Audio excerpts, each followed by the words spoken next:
Bonjour, bonsoir, un plaisir de vous informer sur la télévision Pacifique. En couverture de ce journal, le Premier ministre enjoint les ministres de l'Agriculture, de la Planification et de l'Éducation nationale de fournir à la Cour supérieure des comptes toutes les informations relatives à l'audit de gestion du fonds Petro-Caribé. Une dette de plus de 3 milliards de gourdes et la dévaluation de la gourde, deux arguments avancés par le gouvernement pour justifier son impossibilité de réduire le coût de l'essence à la pompe malgré la baisse du baril du pétrole sur le marché international. Commémoration vendredi 75e anniversaire du lycée du 150e de Port-au-Prince, marqué par une messe d'action de grâce. L'occasion pour les responsables d'appeler le gouvernement à plancher sur le dossier de reconstruction des locaux de l'établissement. À l'étranger, l'hebdomadaire allemand Der Spiegel exprime sa honte après la falsification d'un certain nombre de ses articles par son journaliste vedette. Restez branchés pour les détails.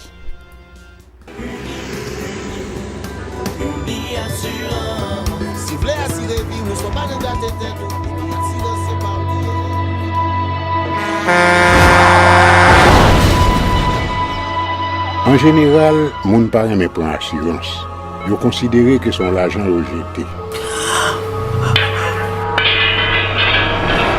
Et pourtant, l'argent assurance te doué dans budget ou à côté l'argent kayak l'argent manger. Li là pour les deux traverser un mauvais pas. Gardez tout à côté ou. Ouais comment gros problème qu'on entre sur monde sans attendre. Mandez Dieu pardon, ça qu'arrive au tout. Une assurance dit ou précaution pas capon. Les malheurs arrivés, les faux amis flair saison a fait comme si on pas de jambe connaît ou. Une assurance après rétaver au pour le jour, continuer vivre la vie ou quitter ce coup là dans main nous. Uni Assurance. Vivez en toute assurance. Merci de rester des nôtres et bienvenue au développement de ce journal. Le Premier ministre enjoint les ministres de l'Agriculture, de la Planification et de l'Éducation nationale de fournir à la Cour supérieure des comptes toutes les informations relatives à l'audit de gestion du fonds Petro-Caribé. Dans des correspondances qui leur sont respectivement adressées le 17 décembre, Jean Rissi a intimé à Jobert Siangrand de l'Agriculture, Ronald Décembre de la Planification et Pierre Josué Agénor Cadet de l'Éducation nationale l'ordre de donner aux enquêteurs de la CSCCA tous les renseignements nécessaires concernant le dossier Petro-Caribé. Une décision qui intervient sur la correspondance adressée par la CSCCA au chef du gouvernement, de laquelle elle a dénoncé les responsables de l'administration publique qui refusent de coopérer dans le cadre de travaux d'audit. L'État haïtien n'est pas en mesure de revoir à la baisse les prix de l'essence à la pompe en dépit de la chute du prix du baril du pétrole sur le marché international, a annoncé le secrétaire d'État à la communication, arguant la dégringolade de la gourde et une dette de plus de 3 milliards de gourdes envers les compagnies pétrolières de la place. Et Jackson Alexis a indiqué que le gouvernement s'attelle déjà à la tâche en vue de parvenir à stabiliser la monnaie locale face aux billets verts. Ces propos recueillis par Nancy Constant et Francineus. Écoutons. Prix gaz là a descendu sur le marché international là et je dis jusqu'à présent l'État va pas baisser sur le marché local là. Donc n'a pas expliqué la population pour qui ça en dépit du fait que baril pétrole là a descendu et nous-mêmes dans le niveau de l'État, nous obligés Kembel comme ça en attendant $77 gouttes dans le moment où on a parlé là. Donc, regardez deux éléments ça yo, baisse prix à marché international et taux de change là, ça vient faire prix produit pour cogner. La caille nous, si l'État a considéré deux paramètres yo, gallon gaz a dû vendre 288 gouttes. L'État doit compagnie pétrolier 3 milliards 263 gouttes 3 milliards 263 millions 882 gouttes 510 centimes. C'est encore difficile pour que, en dépit du fait, pour me répéter, que le prix pétrole là descend sur le marché international là, pour que ben ça les répercute à la pompe parce que taux d'échange là, les varié et c'est monté la montée dollar, nous besoin 77 gouttes. Ça qui pour fait, Il y a des mesures que le gouvernement prend pour stabiliser le taux d'échange là, donc pour faire que le dollar pas monter encore, pour que il y ait une variation qui allait dans le même sens avec ça qu'a fait sur le plan international là. À ce moment-là, tout pays a senti répercussion baisse prix sur le marché local là. Eddy Jackson-Alexis a aussi fait savoir que 2010 à 2018, le Trésor public a subventionné les prix du carburant à hauteur de plus de 61 milliards de gourdes. Il a rapporté que la consommation journalière de l'essence en Haïti tourne autour de 20 à 22 000 barils. Par ailleurs, le gouvernement envisage de lancer sous peu un nouveau programme d'assainissement visant à créer 50 000 emplois dans le pays, a annoncé son secrétaire d'État à la communication. Et puis, il s'est félicité du dernier projet d'assainissement de 36 millions qui a contribué à l'apaisement social en Haïti, dit-il. Écoutons ses propos. Environ 5 000 personnes qui ont joué travail dans le cadre programme. Il y a un document qui c'est rapport sur façon 36 millions de gouttes là utilisées. C'est une entreprise privée, donc une firme qui a une expertise dans le domaine, nous sommes engagés pour faire programme pour nous. C'est une expérience pilote pour nous dire comment ça travaille, mais le programme est fini, il est clôturé. Mais dans le moment où on a parlé là, il y a une dernière disposition qui a mis pour lancer un autre gros programme d'assainissement à travers tout le pays. Côté où on a engagé entre 50 000 et 56 000 personnes pour qui travaillent dans le cadre du programme. Commémoration vendredi du 75e anniversaire du lycée du 150e de Port-au-Prince par les responsables de l'établissement, le corps professoral et les élèves. À l'occasion, une messe d'action de grâce a été chantée dans l'enceinte même de l'institution scolaire. La directrice, qui n'a pas caché son enthousiasme du fait d'avoir soufflé la 75e bougie de l'école, appelle le gouvernement à pencher sur le dossier de la reconstruction de ces locaux. Écoutons Claudette Fils-Aimé-Sévirin au micro de Mario Sylvain et David Mercius. Là, toujours pour nous, un sentiment de fierté. Et ça qui est important pour nous d'abord, c'est la formation jeune. La formation jeune, c'est l'apprentissage, c'est le même qui est plus important pour nous.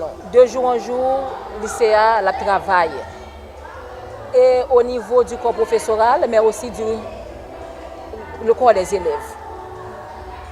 Dieu que soient les circonstances, malgré vents et marées, même l'heure, bâtiment n'est pas bon, nous toujours traumatisés, surtout nous-mêmes qui vivons moment tremblement de terre. Moi-même, personnellement, j'ai assisté à scène tragique ça. Mais quand même, le lycéa a fait route. L'activité, c'est en trois parties, nous divisons. D'abord, il y a une partie religieuse, que nous faisons un culte d'action de grâce à l'Éternel. Parce que 75 ans, un lycée a formé moun. Et ce n'est pas un monde ni deux mondes, des milliers de personnes. Et moun ça, nous trouvons un peu partout. Elles sont de véritables ambassadrices pour le pays. Donc, nous sommes contents quand même. Les élèves sont également réjouis de ce 75e printemps de l'établissement qui a contribué à la formation de plusieurs cadres du pays. Elle plaide aussi en faveur de la reconstruction des locaux de l'institution. Écoutons ses propos. C'est 75 ans, donc ça veut dire en pile bagaille pour nous. Parce que justement, le lycée, ça a 75 ans. Et 75 ans, il a évolué dans le domaine éducatif. Donc, évoluer dans le domaine éducatif, c'est-à-dire c'est former des mondes et par l'éducation, former pour devenir soit des avocats, soit des infirmières, soit etc. etc. Et c'est ça qui est utile au pays. Et si nous prenons une déclaration, Nelson Mandela qui te dit que l'éducation c'est l'arme la plus puissante pour changer le monde. Donc étant donné que le lycée ça c'est dans ça il investi, c'est dans l'éducation pour former monde donc qui pour aider pays ça. Donc nous sommes fiers, nous sommes contents. Mais nous avons un message que nous avons lancé, c'est pour l'autorité. Il y a une prise de conscience nous avons demandé pour comprendre que après 8 ans nous pas capable de rester sur ça nous là. Moi content, même les moi j'ai 5 ans dans le lycée, m'a fait NS2 traditionnel. Donc moi content pour me fêter 75e anniversaire avec le lycée. Donc le lycée est une grande joie pour moi pour me dans le lycée parce que le lycée a formé nous bien, il a nous une bonne éducation conditions pour nous venir un bon bagage demain. Donc c'est ça qui fait moi content. Donc moi t'arrête pour en tête nous pour l'État capable prendre main avec lycéa. Donc nous pas arrêter dans situation ça encore. L'amicale des anciennes du lycée du 150e se prononce en faveur de meilleures conditions d'apprentissage pour les élèves. Alil Rouissin, responsable de cette structure, estime que l'environnement n'est pas propice à assurer une éducation de qualité aux élèves. Elle est au micro de Marius Sylvain et David Mercius. Nous avons un sentiment de crainte parce que nous voulons sentir un petit abandon ou bien de lenteur de la part de monde qui a décidé pour mener bac éducatif PIA dans le sens que il prend trop de temps pour être capable de déloger ces mesdames là, pour être capable de mettre de l'autre côté et puis reconstruire le lycée. Un projet a existé, ça fait longtemps que l'INAMEO nous a appel d'offres lancé, nous voyons que il a cherché des monde vraiment des firmes pour venir reconstruire, mais jusqu'à présent mesdames là dans le lycée et là nous connaît risque sismique dans le pays pas jouer parce que nous gardons plusieurs entrevues, nous gardons plusieurs documentaires sur ça. Donc mesdames là sont en danger. Il a fait c'est vrai, nous comptons c'est vrai. Bon Dieu permet nous ouais joie, mais quand même il y a un problème et nous t'arrêter mes problèmes résoudre le plus rapidement possible.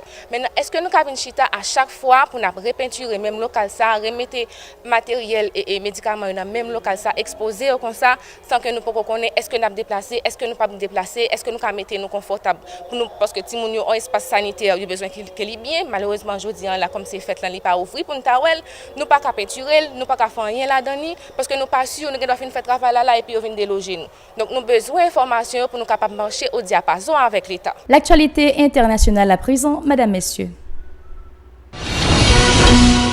Dans l'international, l'hebdomadaire allemand Der Spiegel exprime sa honte après la falsification d'un certain nombre de ses articles par son journaliste vedette. Vendredi, Der Spiegel a consacré un long dossier sur l'affaire de son journaliste vedette ayant falsifié ses articles. L'hebdomadaire allemand Der Spiegel, ébranlé par l'affaire de son journaliste vedette qui a falsifié ses articles, a fait part de sa honte vendredi en consacrant un long dossier à ce scandale dans un contexte de défiance généralisée envers les médias. Il nous est arrivé le pire de ce qui peut arriver à une rédaction. Pendant des années, nous avons eu dans nos pages des reportages et d'autres textes qui ne rendaient pas compte de la réalité, mais qui ont été inventés en partie, écrivent le rédacteur en chef et rédactrice en chef adjointe dans le numéro à paraître samedi. C'est la fin de ce journal. Mesdames, Messieurs, un plaisir de vous l'avoir présenté. Restez branchés de la télévision Pacifique. Bon week-end.